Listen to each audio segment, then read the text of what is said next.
नमस्कार दोस्तों। सारांश आईएएस के इस यूट्यूब चैनल पर आपका स्वागत है। सर्वप्रथम आप सभी को बसंत पंचमी और गणतंत्र दिवस की सभी को बहुत सारी शुभकामनाएं। इस यूट्यूब चैनल पर हम पीसीएस के स्तर का अध्ययन करेंगे। दो विषय आपको मैं अब करवाऊंगा प्रतिदिन। एक रहेगा अपना विज्ञान विषय, विज्ञान, और दूसरा जो विषय हम लेकर चलेंगे वो रहेगा हमारा राजस्थान इतिहास। ये दो विषय चलेंगे और दोनों का अध्ययन डीपली करेंगे।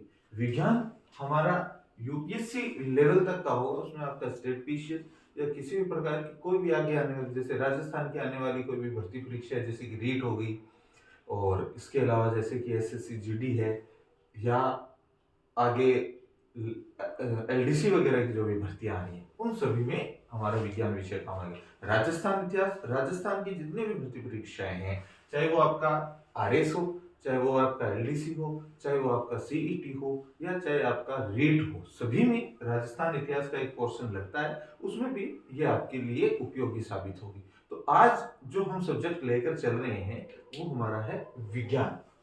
बात कर लेते हैं विज्ञान की। और विज्ञान का जो हमारा टॉपिक है उसमें भी हम एक पर्टिकुलर, हम पहले भौतिक विज्ञान के बारे में चर्चा करेंगे। और भौतिक विज्ञान का ये जो चैप्टर है जिसका नाम है प्रकाश, प्रकाश, ये जो प्रकाश हमारा जो टॉपिक है ये हर भर्ती परीक्षा में, इसके अलावा कंपटीशन में ही नहीं, ये 10वीं क्लास का भी एक महत्वपूर्ण चैप्टर है और 10वीं कक्षा के विद्यार्थी भी इसका लाभ उठा सकते हैं। बात करते हैं हम प्रकाश की। प्रकाश है क्या? तो प्रकाश बेसिकली एक प्रकार की ऊर्जा है। प्रकाश एक प्रकार की ऊर्जा है जो क्या कार्य करती है, हमारे नेत्रों में संवेदना उत्पन्न करती है। संवेदना उत्पन्न करती है। तो ऐसी ऊर्जा जो हमारे नेत्रों में संवेदना उत्पन्न कर दे वो हमारा क्या कहलाता है? प्रकाश कहलाता है। प्रकाश का यदि हम बात करें वेग की, तो प्रकाश का वेग सर्वाधिक निर्वात में होता है और जिसका मान होता है 3 गुणा 10 की पावर 8 मीटर प्रति सेकंड। प्रकाश के दो स्रोत होते हैं। प्रकाश को उत्पन्न करने वाले दो स्रोत हैं। जैसे एक है उसका प्राकृतिक स्रोत और दूसरा है कृत्रिम स्रोत।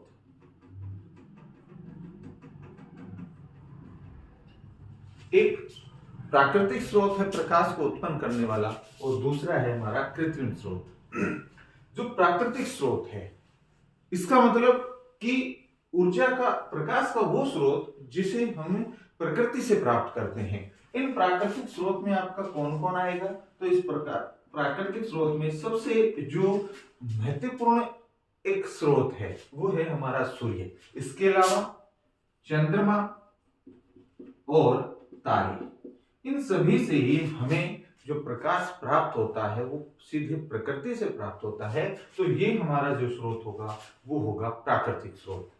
कृत्रिम स्रोत क्या होते हैं? कृत्रिम स्रोत वो स्रोत होते हैं जिन्हें मानव के द्वारा निर्मित किया गया है, मनुष्यों के द्वारा निर्मित किया गया है। इनमें आपका कौन कौन से आते हैं? तो जिसमें आता है आपका बल्ब, ट्यूबलाइट,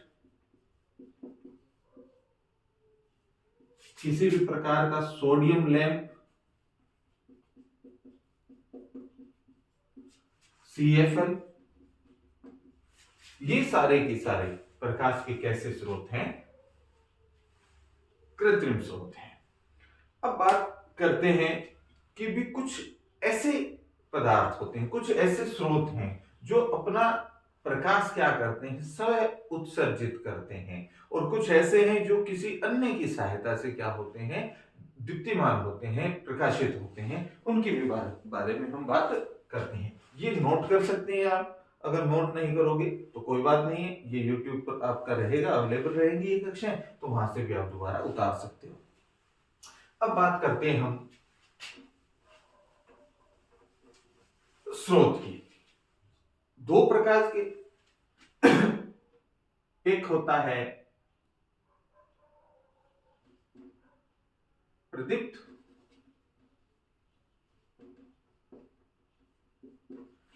प्रदीप्त क्या होते हैं कि जिनका खुद का प्रकाश होता है, ये स्वयं उत्सर्जित करते हैं, ये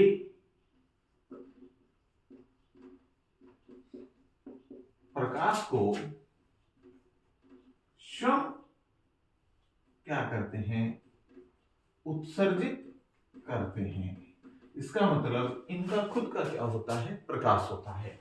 एक होता है अदीप्त,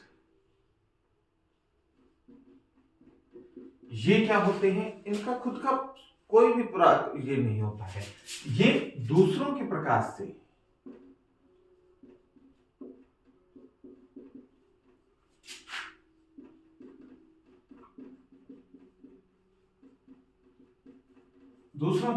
से क्या होते हैं, चमकते हैं।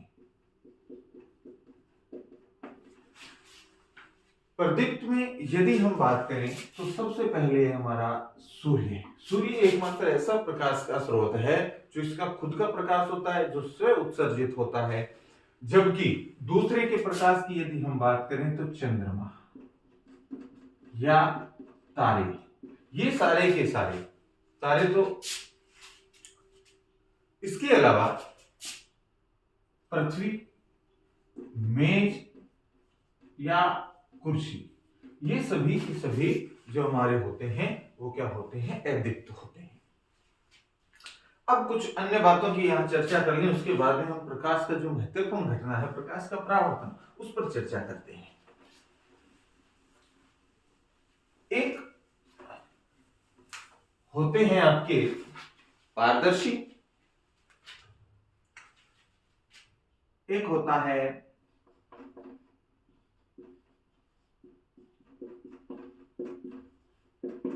पारदर्शी पदार्थ। पारदर्शी पदार्थ क्या होते हैं, वे पदार्थ जो क्या करते हैं, जिनके आर पार प्रकाश गुजर सकता है, जिनके आर पार प्रकाश गुजर सकता है, क्या कहलाते हैं, पारदर्शी पदार्थ कहलाते हैं। एक होता है अपारदर्शी, ये क्या होते हैं कि ये पदार्थ या वे पदार्थ जिनके आर पार प्रकाश नहीं गुजर सकता, क्या कहलाते हैं, अपारदर्शी। एक होता है पारभासी। पारभासी क्या होते हैं कि प्रकाश गुजरता है लेकिन बहुत ही कम मात्रा में, अत्यंत अल्प मात्रा में प्रकाश गुजरता है, या हम कहेंगे कि धुंधला धुंधला वहां से हमें दिखाई देता है, स्पष्ट रूप से वस्तुएं दिखाई नहीं देती हैं, या क्या कहेंगे, प्रकाश अल्प मात्रा से गुजरता है,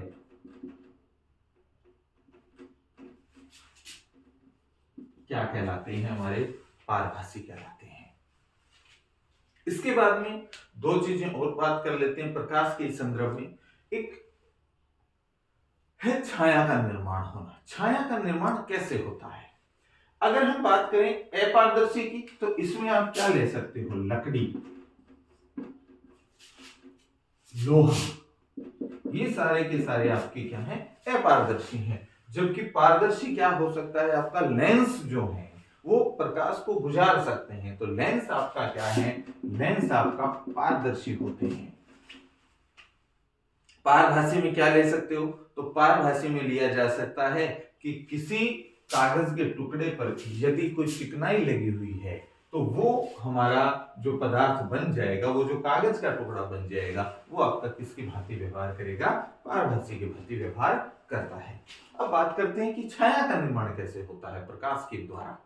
दो चीजें हैं, एक छाया होती है और एक होता है प्रतिबिंब। दोनों ही अलग अलग चीजें हैं, दो अलग अलग अवस्थाएं हैं, उनके बारे में हम चर्चा कर लेते हैं। सबसे पहले हम बात करते हैं कि छाया का निर्माण कैसे होता है। छाया का निर्माण,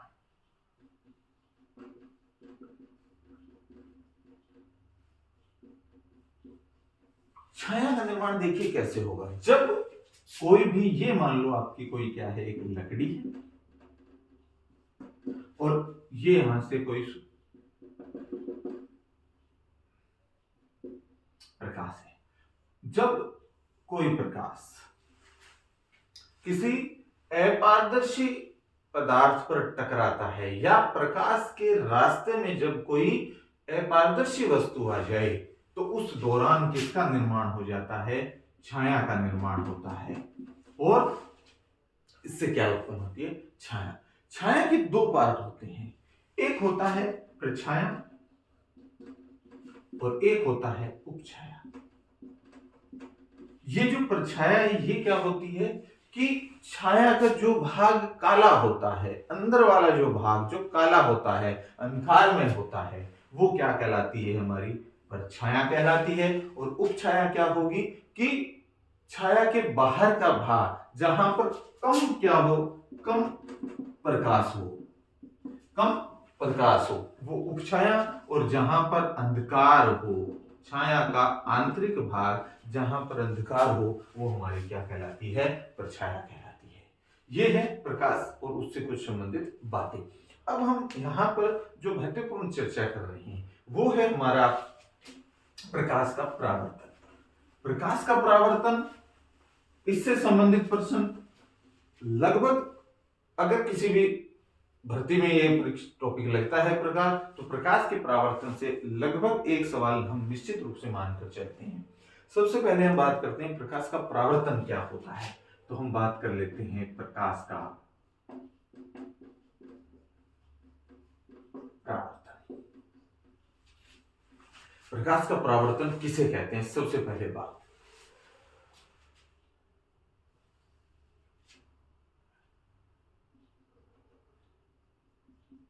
ये हमारा एक कोई परावर्तक पृष्ठ हो गया, ये परावर्तक पृष्ठ है। ये कोई हमारी प्रकाश की किरण इस पर गिर रही है।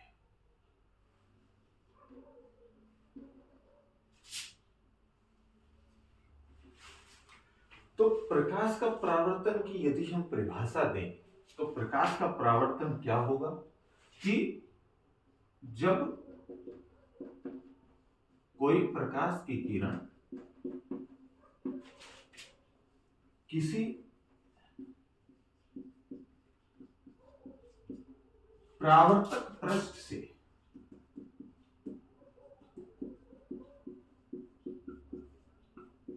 टकराती है, जब कोई प्रकाश की किरण किसी परावर्तक पृष्ठ से टकराती है तो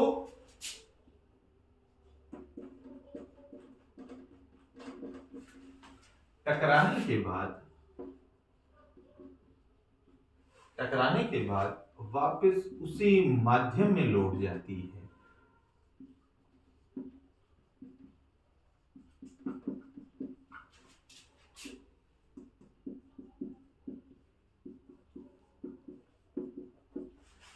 इस घटना को हम क्या कहते हैं? प्रकाश का परावर्तन कहते हैं। तो क्या था कि जब कोई प्रकाश की किरण किसी भी परावर्तक पृष्ठ से टकराएगी और टकराने के बाद में क्या होगा? वापस उसी माध्यम में लौट जाती है। ये जो घटना हुई है, इस घटना को हमने क्या नाम दिया है? प्रकाश का परावर्तन कहा है। परावर्तक पृष्ठ की यदि हम बात करें तो परावर्तक पृष्ठ आपका क्या होता है? वो आपका दो प्रकार का हो सकता है, आगे हम उसके बारे में भी चर्चा करेंगे। परावर्तक पृष्ठ से ये हम बता सकते हैं कि प्रकाश की किरण या ऐसा पृष्ठ जो परावर्तन की घटना को करता है वो हमारा क्या कहलाता है, परावर्तक पृष्ठ कहलाता है। उसके बारे में आगे मैं बताऊंगा कि इस आधार पर हमने परावर्तन को भी आगे दो भागों में विभाजित किया है। अब बात करते हैं कि जो किरण इस परावर्तक पृष्ठ पर टकराई है, जो आई है, उस किरण को हमने नाम दिया है आपतित किरण। इसको कहा जाता है आपतित किरण। ये हमारी जो किरण है ये है हमारी आपतित किरण। ये किरण हमारी है आपतित किरण। जो किरण टकराकर वापस चली गई उसको कहा जाता है परावर्तित किरण। ये जो काल्पनिक रूप से हमने इस परावर्तक पृष्ठ पर लंब डाला है, ये लंब क्या कहलाता है, अभिलंब कहलाता है। ये हमारा अभिलंब कहलाता है। तो तीन बातें, आपतित किरण जो इस पृष्ठ पर टकराएगी, परावर्तित किरण जो टकराकर वापस चली गई, तथा अभिलंब जो इस पर हमने क्या डाला है, लंब डाला है, वो हमारा क्या कहलाता है, अभिलंब कहलाता है। इस अभिलंब और आपतित किरण के मध्य एक कोण बन रहा है। इस कोण को हमने नाम दिया है कोण आई, और इसको हम कहते हैं आपतन कोण। किस किस के मध्य, आपतित किरण और अभिलंब के मध्य बनने वाला कोण हमारा क्या कहलाता है, आपतन कोण कहलाता है। परावर्तित किरण और अभिलंब के मध्य बनने वाला ये जो कोण है इसको हमने नाम आर दिया है, और ये हमारा क्या कहलाता है, परावर्तन कोण। इसको हमने नाम दिया कोण आर का मान। तो ये सारी बातें यहां से हो गई। अब परावर्तन के कुछ नियम आते हैं। परावर्तन के नियम,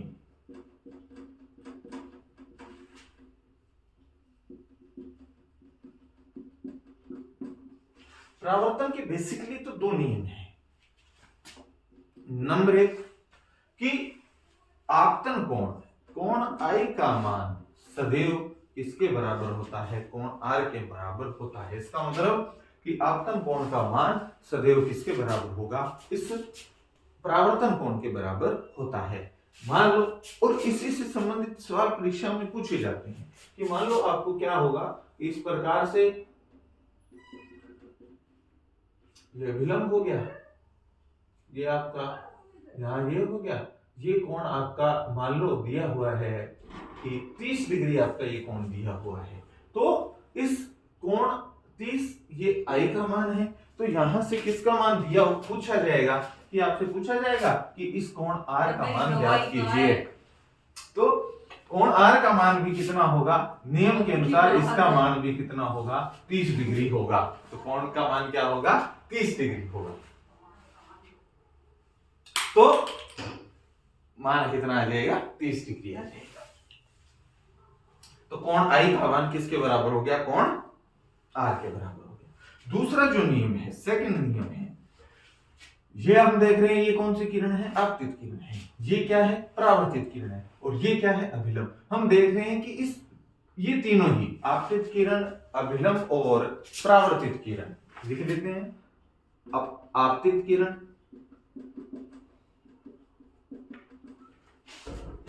परावर्तित किरण तथा अभिलंब, तीनों